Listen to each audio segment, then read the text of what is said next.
जय श्री कल की। ओम नमो भगवते वासुदेवाय। पिछले वीडियो में मैंने आप लोगों से बतलाया था कि अतिचारी गुरु के घातक परिणाम एवं सुखद परिणाम दोनों देखने को मिलेंगे। 2026 युद्ध का वर्ष होगा। मैंने पहले भी आप लोगों से ये बातें शेयर की हैं। भगवान शिव की इस समय सबसे ऊंचा शिवलिंग भगवान शिव का पूरे संसार में, पूरे विश्व में सबसे ऊंचा शिवलिंग बनकर है तैयार। तमिलनाडु से चल पड़ा है वो शिवलिंग। जाएगा कई राज्यों से होते हुए। भक्तों का सैलाब उमड़ रहा है और बिहार के चंपारण में मंदिर वो तैयार हो रहा है 2023 से, और अगले साल यानी 2026 में वो शिवलिंग की स्थापना की जाएगी, या तो फरवरी महीने में शिवरात्रि के मौके पर या फिर किसी और शुभ तिथि को लेकर। लेकिन फरवरी में जहाँ तक मेरा कैलकुलेशन लग रहा है और जहाँ तक मेरा विश्लेषण चल रहा है कि ये कई राज्यों को होते हुए जब पार करेगा, डेफिनेटली शिवरात्रि वो समय होता है जब भक्तगण जाते हैं पूजा करने के लिए। हो सकता है उस समय कोई शुभ तिथि निकाली जाए, क्योंकि अभी काफ़ी समय लगेगा शिवलिंग को कई राज्यों से होते हुए बिहार तक पहुंचने में।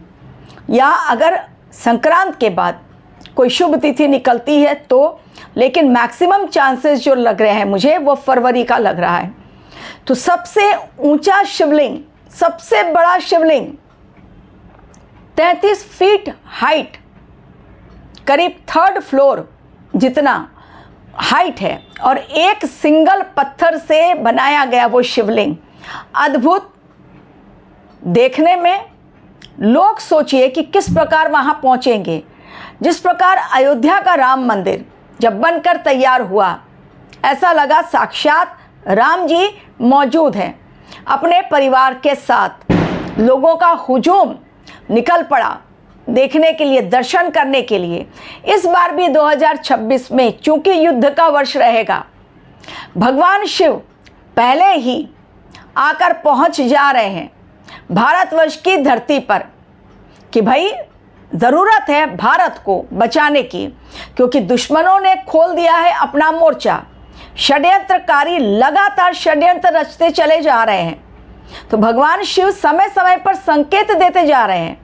प्रभु जगन्नाथ संकेत दे रहे हैं, और जो संकेत दे रहे हैं अगर सावधानी नहीं बरती गई तो खामियाजा भी भुगतना पड़ा। नुकसान बहुत बड़ा हो रहा है। जम्मू कश्मीर को लेकर आप लोगों से मैंने बातें शेयर की थी कि बॉर्डर पर घुसपैठिए अंदर आने की कोशिश कर रहे हैं। अभी रिसेंटली फिर से एक बार ये बात सामने आई कि BSF ने घुसपैठियों को रोका। अगर अलर्ट नहीं रहते तो वो घुसपैठिए पाकिस्तान से ट्रेनिंग लेकर आने में बहुत ज़्यादा उनको दिक्कत हो रही है, लेकिन किसी भी तरह से धूल झोंक कर वो आना चाहते हैं भारत में। लेकिन जम्मू कश्मीर में जो मैंने कहा था आप लोगों को कि सर्च ऑपरेशन चल रहा है, बॉर्डर पर बड़ा खतरा।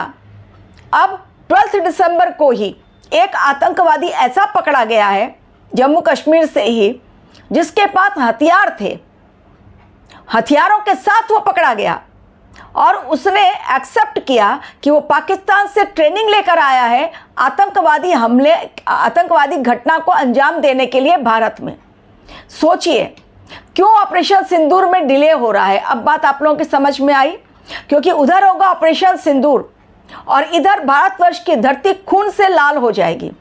तो भारतवर्ष की धरती खून से लाल ना हो, हमारे जवान वीर गति को प्राप्त ना हो, भारतीयों का खून न बहे, अफरा तफरी न मचे, बहुत सोच समझकर इस ऑपरेशन को अंजाम तक पहुंचाना है। और इस बार बार हमारी सेनाएं, तीनों सेनाएं वार्निंग दे रही हैं कि ये युद्ध बहुत जल्दी ख़त्म नहीं होने वाला है। तैयारी बहुत भीषण चल रही है।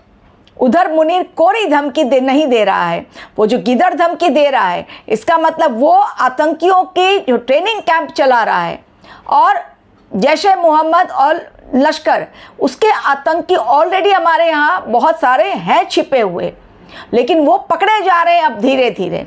हमारी इंटेलिजेंस टीम उसको पकड़ रही है।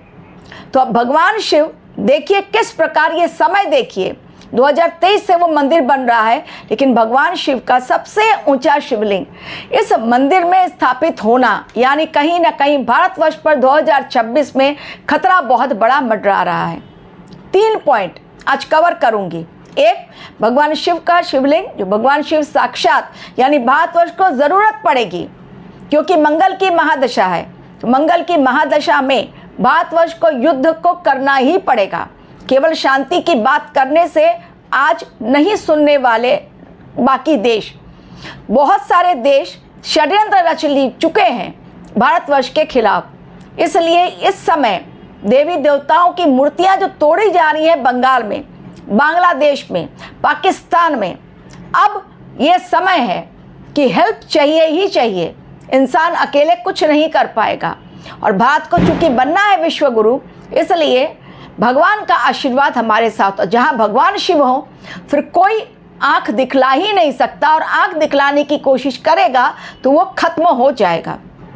हमारे ही देश है पश्चिम बंगाल को देख लीजिए, किस प्रकार मुस्लिमों को बहुत ज़्यादा सपोर्ट दिया जा रहा है, और हिंदुओं का जहाँ गीता पाठ हो रहा था 5 लाख, वहाँ पर गीता पाठ हुआ, श्रद्धालु वहाँ पर मौजूद, वहाँ पर दुकानदारों ने कहा कि वो अननोन थे, चिकन पैटिस बांटा गया।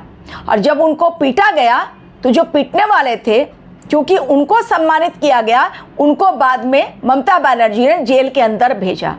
लेकिन जब बाबरी मस्जिद के निर्माण हुआ और शुक्रवार के दिन वहाँ पर हज़ारों की संख्या में लोग नमाज पढ़े, तब ममता बनर्जी का होठ सिल गया, एक वर्ड नहीं बोल पाए। तो ये तुष्टीकरण की राजनीति, इससे निजात इंसान केवल अकेले नहीं पा सकता, भगवान का आशीर्वाद चाहिए। और भगवान कल्कि के साथ भगवान शिव ना हो, ऐसा हो ही नहीं सकता। ऑलरेडी मैंने भगवान शिव का तांडव, महाकाल का तांडव, उस पर ऑलरेडी वीडियो दिया। तो आज के वीडियो में मैं शुरुआत करूंगी, जो 3 पॉइंट मैं कवर करूंगी। एक, आर्थिक मंदी क्या आ रही है 2026 में, शॉर्ट में बताते जा रही हूँ। तो 2026 में आर्थिक मंदी, वैश्विक मंदी दिखलाई पड़ रही है, लेकिन भारतवर्ष में उसका असर बहुत ज़्यादा एक्सट्रीम लेवल पर देखने को नहीं मिलेगा। लेकिन वर्ल्ड लेवल पर आर्थिक मंदी की शुरुआत होगी। वर्ड को ध्यान से सुन ले, आर्थिक मंदी की शुरुआत होगी 2026 से 29 तक। ये आर्थिक मंदी क्रैश डाउन एक बार बहुत बड़ा होगा, लेकिन ये 26 से शुरुआत 29 तक जाकर ये चलेगा। 4 साल बेहद खतरनाक। क्या 2026 में युद्ध खतरनाक मोड़ पर जाएगा, भीषण रक्तपात? जी हाँ, बिल्कुल सही सुना आपने। बहुत सारे कंट्रीज के बीच में जो ऑलरेडी तैयारी हो चुकी है, और दिसंबर दे रहा है संकेत, युद्ध का साल माना जाएगा, प्राकृतिक आपदाओं का साल माना जाएगा। और ऐसा विनाश जिसकी शुरुआत 2025 से हुई, 2026, 27, 28, 29, जैसे जैसे ये डिकेड आगे बढ़ेगा वैसे वैसे बहुत खतरनाक तरीके से चीज़ें होती चली जाएंगी। चाहे वो प्राकृतिक आपदाएं हो, चाहे वो युद्ध के कारण नुकसान हो, लेकिन मानव जाति की हानि होना तय है।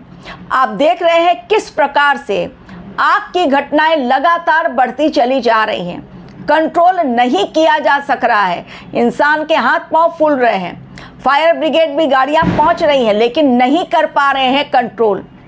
अब 2026 के लिए बहुत सारी मुझे भविष्यवाणियां देनी है, लेकिन सबसे पहले आप लोगों को यही बतलाना चाहूँगी कि भारतवर्ष तरक्की की राह पर जा रहा है, लेकिन इसका कतई अर्थ नहीं कि आप पैसे फिजूल खर्ची करें, पैसे बचा कर रखें, क्योंकि मार्केट तो क्रैश डाउन होगा शेयर मार्केट का, लेकिन गोल्ड और सिल्वर ऊपर जाएंगे। लेकिन फालतू खर्च ना करें, क्योंकि कहीं पर भी ऑपरेशन सिंदूर होना तय है। युद्ध छिड़ा तो भारतवर्ष को उसमें शामिल होना ही है। कहीं पर भी कर्फ्यू, कहीं पर भी इंटरनेट बंद हो सकता है, एटीएम से पैसे निकालने नहीं मिलेंगे। लेकिन क्या भारतवर्ष आर्थिक मंदी के दौर से गुजरेगा? थोड़ा बहुत असर पड़ेगा, बहुत ज़्यादा नहीं। ये नहीं कि पूरी तरह से आर्थिक मंदी भारतवर्ष को अपनी चपेट में ले लेगा, लेकिन असर ज़रूर थोड़ा सा पड़ेगा। कुछ बातें और अगले वीडियो में। Thank you very much for watching my video.